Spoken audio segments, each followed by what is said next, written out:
साथियों, आप सबका एक बार फिर से बहुत बहुत स्वागत है आपके अपने YouTube चैनल स्टडी 94 में। इस वीडियो में हम जानेंगे कि हमारे शरीर के अंदर जो बीमारियां पैदा होती है वो कौन कौन सी बीमारियां पैदा होती है और वो किन किन वायरस से या किन किन विषाणु जीवाणुओं से पैदा होती है, इसके बारे में हम जानेंगे इस वीडियो में। तो चलिए बिना देर किए हम शुरू करते हैं। आज का पहला क्वेश्चन है कि निम्न में से कौन सा जीवाणु या बैक्टीरिया जनित बीमारी नहीं है।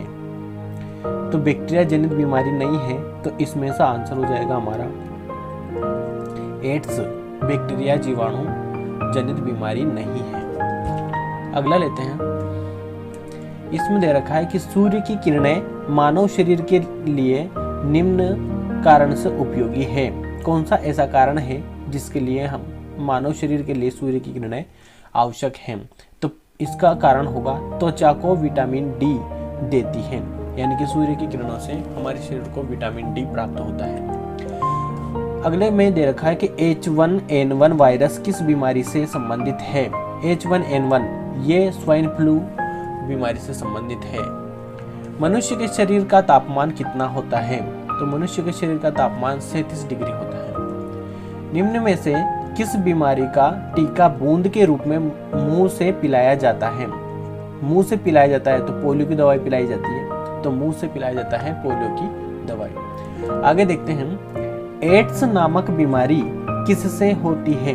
एड्स नामक बीमारी जो है वो होती है संक्रमित खून चढ़ाने से। संक्रमित खून के चढ़ने से एड्स नामक बीमारी होती है। और दूसरा कारण है इसका अवांछित यौन संबंध।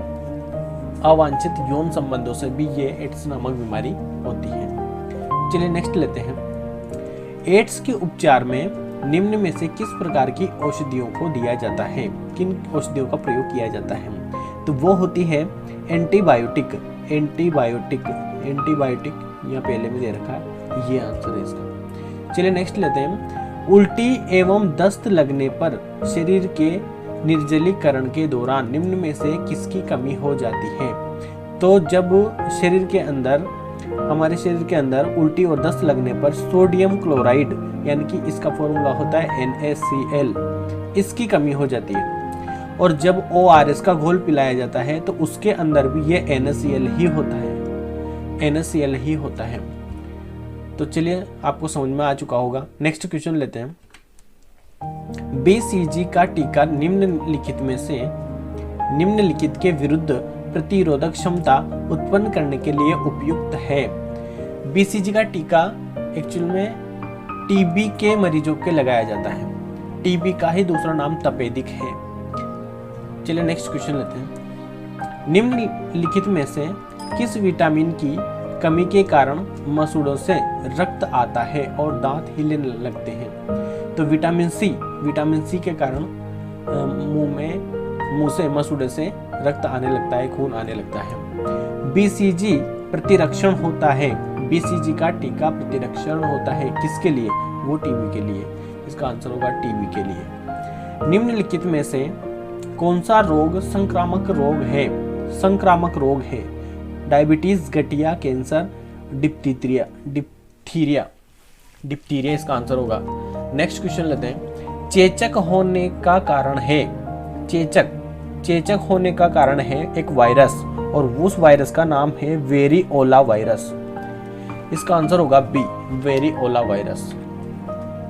एड्स होता है, एड्स किसके कारण से होता है? एड्स होता है वो होता है विषाणु के कारण से। ये जीवाणु या फिर बैक्टीरिया के कारण नहीं होता, ये होता है विषाणु से। अब याद कैसे रखें? इसको याद रखने की एक ट्रिक है कि जैसे विष पीने से भी आदमी की मृत्यु निश्चित रूप से होती है, तो उसी प्रकार से एड्स जिस व्यक्ति को हो जाता है उसकी मृत्यु भी निश्चित रूप से होती है। तो उसी प्रकार से हम कह सकते हैं कि इस प्रकार से याद रख सकते हैं एक दूसरे से इंटरकनेक्ट करके कि विष और एड्स दोनों को इस प्रकार से याद रख सकते हैं। चलिए नेक्स्ट लेते हैं। निम्न में से कौन सा कवक जन्य रोग है? कवक के कारण क्या होता है? कौन सा कवक के कारण रोग होता है? वो होता है दाद। नेक्स्ट क्वेश्चन लेते हैं। कौन सा रोग कवक के कारण होता है? कवक के कारण त्वचा का दाद, अभी देखा था हमने, वो रोग है त्वचा का दाद। प्लेग किससे फैलता है? प्लेग फैलता है जीवाणु से। प्लेग जब रोग फैलता है तो उसके अंदर जीवाणु पाए जाते हैं। एथलीट फुट नामक बीमारी किससे उत्पन्न होती है? एथलीट फुट एक प्रकार की बीमारी है जो कवक के द्वारा फैलती है। कवक इसका आंसर होगा। नेक्स्ट है, पागल कुत्ते के काटने से कौन सा रोग होता है? पागल कुत्ते के काटने से हाइड्रोफोबिया, हाइड्रोफोबिया बीमारी हो जाती है। इस हाइड्रोफोबिया में होता एक्चुअल में ये है, हाइड्रोफोबिया में कि जब कुत्ता काटता है तो वो आदमी पानी से डरने लग जाता है। ये इस प्रकार की बीमारी है। फोबिया का मतलब होता है डर, और वो पानी से डरने लग जाता है। चलिए नेक्स्ट क्वेश्चन लेते हैं। मनुष्य के शरीर में एंट अमीबा हिस्टोलिटिका पाया जाता है। मनुष्य के शरीर में किस जगह पर? तो वो पाया जाता है आंत के अंदर, छोटी आंत होती है उसमें पाया जाता है। पेचिस के लिए उत्तरदायी प्रोटोजोआ है। पेचिस, पेचिस जब मनुष्य को होता है, आदमी को ये हो जाता है, तो उसमें कौन सा वायरस पाया जाता है? तो वो है एंट अमीबा प्रोटोजोआ है। ये एंट अमीबा प्रोटोजोआ पाया जाता है। नेक्स्ट लेते हैं। इसमें है कि मलेरिया बुखार उत्पन्न करने वाला प्रोटोजोआ कौन सा है? मलेरिया बुखार, वो मलेरिया बुखार उत्पन्न करता है, इसका आंसर है प्लाज्मोडियम। ये प्लाज्मोडियम एक प्रकार का प्रोटोजोआ है। जब मलेरिया जो मच्छर के काटने से होता है, वो इसका आंसर ये होगा। नेक्स्ट क्वेश्चन लेते हैं। निद्रा रोग का कारक है। निद्रा रोग का कारक, निद्रा रोग क्यों होता है, किस कारण से होता है? तो उसका आंसर है ट्रिपेनोसोमा। ट्रिपेनोसोमा। अब कैसे याद रखेंगे इसको? बड़ा ही अजीब नाम है, कैसे याद रख सकते हैं? निद्रा रोग यानी कि निद्रा रोग यूं समझ सकते हैं हम, ट्रिपेनोसोमा यानी कि ट्रिप यानी कि यात्रा करते समय ना सोना। ट्रिपेनोसोना यानी कि यात्रा के समय ना सोना, ट्रिपेनोसोना सोमा, इस प्रकार से याद रख सकते हैं। नेक्स्ट क्वेश्चन लेते हैं। निद्रा रोग फैलाती है, किस कारण से फैलता है ये रोग? ये रोग फैलता है सीसी मक्खी के कारण। नेक्स्ट क्वेश्चन लेते हैं। मनुष्य की आंत में रहने वाला एक कोशीय परजीवी प्रोटोजोआ है। परजीवी प्रोटोजोआ है ई कोलाई नाम का एक कोशीय परजीवी प्रोटोजोआ है जो मनुष्य की आंत में रहता है। आगे है, आयोडीन की कमी से गलगंड रोग किस ग्रंथि की अपवृद्धि होती है? अपवृद्धि होती है यानी कि इसका आंसर होगा पायराइड नामक रोग हो जाता है, गलगंड रोग हो जाता है इसकी अपवृद्धि के कारण। हैजा का क्या कारण है? हैजा का कारण है जीवाणु। हैजा, अब ध्यान से देखो इसको कैसे याद रखेंगे। हैजा जब भी आदमी को होता है तो क्या होता है कि उसके शरीर के अंदर कोई ना कोई जीव चला जाता है, इस प्रकार से याद रख सकते हैं, जीव चला जाता है। और हैजा होता है वो भी किसी जीव को ही होता है, इसका मतलब हम इससे याद रख सकते हैं कि ये जीवाणु के कारण होता है। विषाणु जिससे आदमी मरता है, फफूंद, शैवाल, इसका आंसर नहीं होगा। नेक्स्ट लेते हैं। निम्न में से कौन से रोग जल संक्रामक है? जल के अंदर संक्रमण फैलने से होता है, तो वो है हैजा इसका आंसर होगा। नेक्स्ट क्वेश्चन लेते हैं। टाइफाइड में शरीर का कौन सा अंग प्रभावित होता है? टाइफाइड जब होता है आदमी को तो उसका लीवर खराब हो जाता है। टाइफाइड में लीवर खराब हो जाता है, यकृत, इसका आंसर होगा।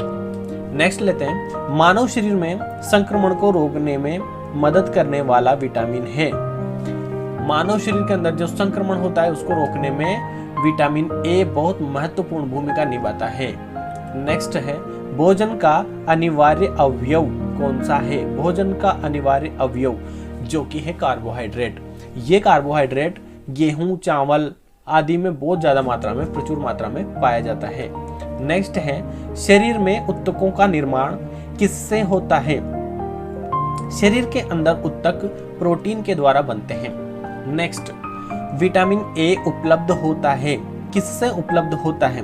विटामिन ए प्रचुर मात्रा में गाजर के अंदर पाया जाता है। इसका नेक्स्ट क्वेश्चन है, दांतों से खून गिरना किस विटामिन की कमी के कारण होता है? Vitamin C. स्कर्वी नामक रोग का नाम सुना होगा, वो रोग हो जाता है जिससे दांतों से या मसूड़ों से खून निकलने लगता है। नेक्स्ट है, किसी सब्जी से प्राप्त न होने वाला विटामिन है? किसी सब्जी से प्राप्त नहीं होता है विटामिन डी। विटामिन डी सूर्य की किरणों से प्राप्त होता है। नेक्स्ट है, किस विटामिन को हार्मोन भी कहा जाता है? तो विटामिन डी को हार्मोन भी कहा जाता है। नेक्स्ट है, मानव शरीर को सर्वाधिक ऊर्जा प्रदान करने वाला पोषक तत्व है? मानव शरीर को कार्बोहाइड्रेट के द्वारा सर्वाधिक ऊर्जा प्राप्त होती है। नेक्स्ट है, विटामिन ए का रासायनिक नाम क्या है? विटामिन ए का नाम है रेटिनॉल। विटामिन ए का रासायनिक नाम रेटिनॉल है। अब याद कैसे रखेंगे? याद रखने के लिए इसका जो नाम है वो देखो ध्यान से, वो नाम है रेटिनॉल, यानी कि रेट की आवाज आ रही है, रेट का साउंड आ रहा है। रेट, एक ऐसा रेट जिसकी आंखें विटामिन ए आंखों के लिए उत्तरदायी है। तो इस रेट की आंखें बहुत बड़ी बड़ी हो चुकी हैं, इतनी बड़ी बड़ी हो चुकी है कि चूहा छोटा दिख रहा है, आंखें बड़ी दिख रही है। तो इस प्रकार से याद रख सकते हैं, एक प्रकार से दिमाग के अंदर इमेज बनाकर कि विटामिन ए का संबंध रेटिनॉल है। चलिए नेक्स्ट लेते हैं, विटामिन ई की कमी से होने वाला रोग है? विटामिन ई की कमी से होता है जनन क्षमता में कमी, ये रोग हो जाता है। नेक्स्ट लेते हैं, प्रोटीन अन्य आहार घटकों से भिन्न है? किस प्रकार से? प्रोटीन के अंदर नाइट्रोजन युक्त पदार्थ उपस्थित होता है, बिल्कुल सही है ये। अन्य भोजन पदार्थों के पाचन में सहायक है? नहीं, ये गलत है। यह सबसे जल्दी पचित होता है जिसका पाचन होता है, ये भी गलत है। सबसे अधिक ऊर्जा प्रदान करता है? नहीं, ये भी गलत है। इसका आंसर हो जाएगा ए, यही इसका आंसर होगा। नेक्स्ट लेते हैं, निम्न में से कौन सा विटामिन वसा के अंदर विलय नहीं है, यानी कि नहीं घुलता है? तो वो है विटामिन सी। विटामिन सी वसा के अंदर नहीं घुलता है। और एक और विटामिन है, वो है विटामिन बी। विटामिन बी, तो ये भी वसा के अंदर नहीं घुलता है। नेक्स्ट लेते हैं, विटामिन ए का प्रचुर प्राकृतिक स्रोत है? प्रचुर प्राकृतिक स्रोत क्या है? वो है code liver oil. Code liver oil, ये इसका प्रचुर मात्रा में इसमें पाया जाता है। नेक्स्ट है, विटामिन्स का मुख्य कार्य होता है? विटामिन्स का मुख्य कार्य होता है, ये इस विटामिन्स का उपयोग है उत्प्रेरक के रूप में, उत्सर्जन के रूप में, अवशोषण के रूप में, भोजन के अवशोषण में या भोजन के पाचन में। तो इसका आंसर होगा भोजन के उत्प्रेरक के रूप में इसका विटामिन्स का उपयोग किया जाता है। निम्न में से ऊर्जा प्रदान करने वाला पोषक नहीं, निम्न में से ऊर्जा नहीं प्रदान करने वाला पोषक तत्व है जिससे ऊर्जा शरीर को नहीं मिलती है। तो इसका आंसर होगा विटामिन्स। इन विटामिन्स की वजह से ऊर्जा नहीं मिलती है, बल्कि ये शरीर के बनावट, उसकी शारीरिक क्षमता के लिए उपयोग किया जाता है। नेक्स्ट है, मानव शरीर के भार का लगभग कितना प्रतिशत जल होता है? मानव शरीर में लगभग 60 से 70% जल होता है। तो इसका आंसर होगा ए, 60%।